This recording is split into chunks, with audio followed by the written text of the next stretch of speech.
Hello everybody, welcome once again to Max Reviews, and today we're going to be talking about Book of Boba Fett, Episode 4, The Gathering Storm.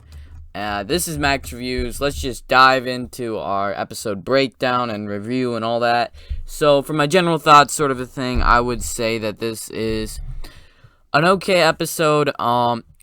It has positives and negatives, because we spent a bunch of this time in the past, and then when we get to the present, then it's really interesting, and like this is where this is going. Great, awesome, can't wait. But we spent a bunch of time in the past just sort of catch up. It felt like this is the final catch up thing, and then we're actually gonna get on with the Book of Boba Fett show, this has sort of been weighing down on the show, and just hitting it right off. How the episode starts.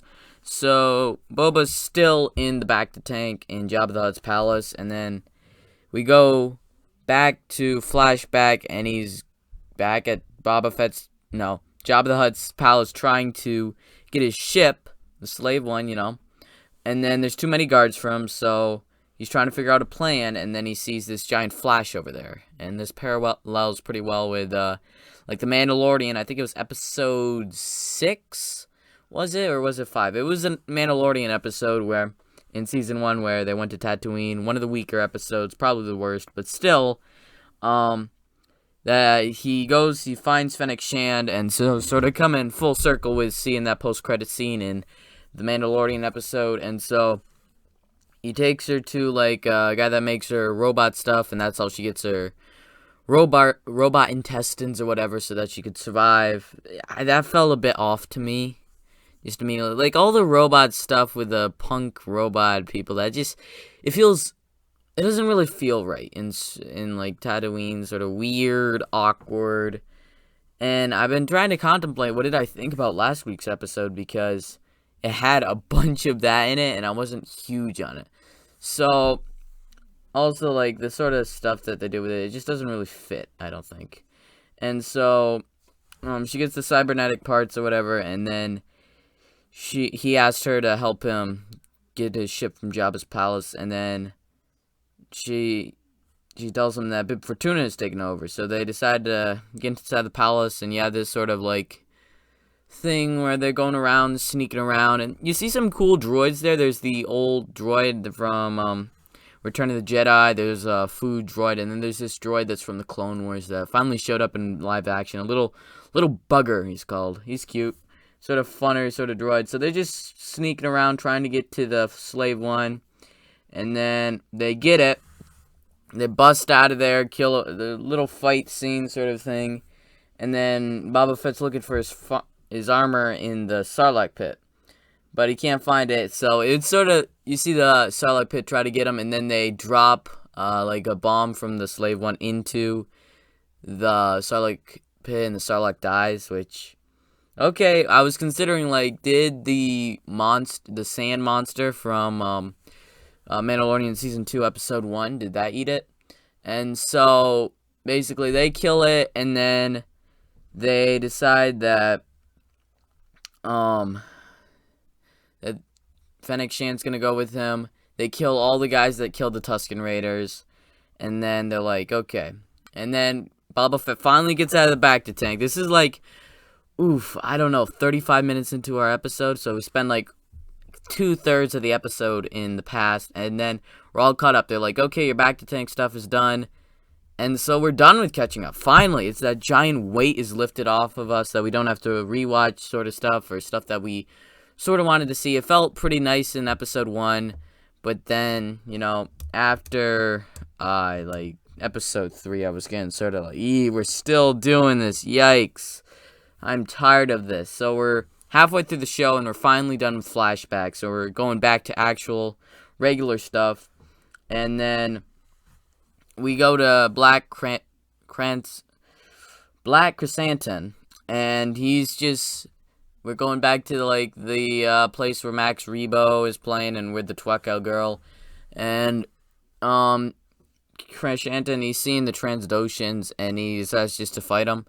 And if you haven't read the comics, Black Chrysanthemum or Wookiees or stuff, then, well, the basic thing is Trandoshans enslaved Wookiees on their planet and turned them into slaves. And so there's always been a big rivalry between Wookiees and Trandoshans. And in the comics, Black Chrysanthemum, he is a gladiator that was enslaved by the Trandoshans. So he rips one guy's arm off, and then he pays his money for his drinks, and he's leaving.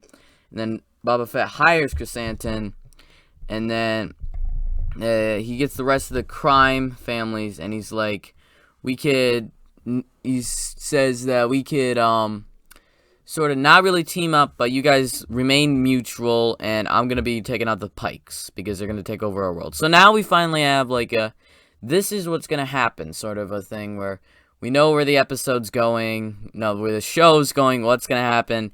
Finally in episode 4, and we have officially ran out of trailer footage, so who knows what's going to happen. And then the families agree. You got like these 3 families, these 3 crime families, and they decide, yeah, we'll just remain mutual. And then Fennec Shand says that they should hire some more people, some hired muscle for the job. And then you hear this music. You hear the Mandalorian theme song. And then that's what it ends on, and they just zoom out, and that's the end.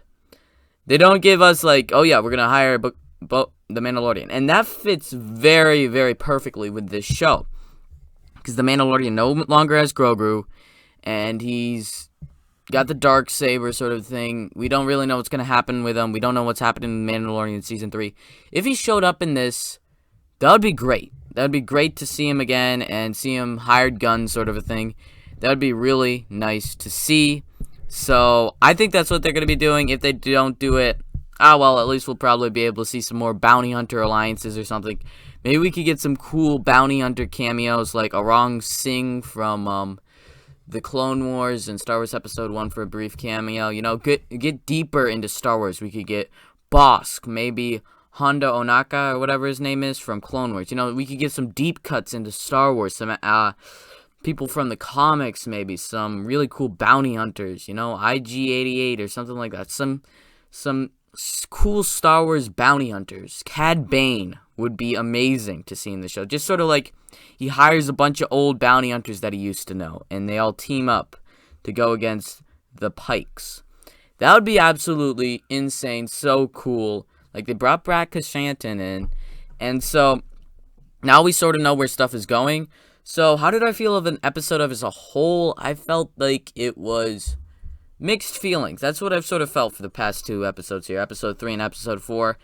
I think it was a bit better than last episode because we actually know what's going to be happening. This is the episode that I cannot wait for next week. That's what I'm feeling right now. So, that's my thoughts, and leave your comments down below. I want to know what everybody thought of this episode.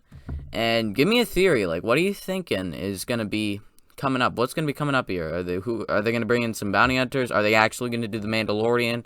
What's going to happen? Thanks so much for watching. I'm Braden. This is Max Reviews. I got a few more episode reviews for the Book of Boba Fett. You could check those out. Braden out.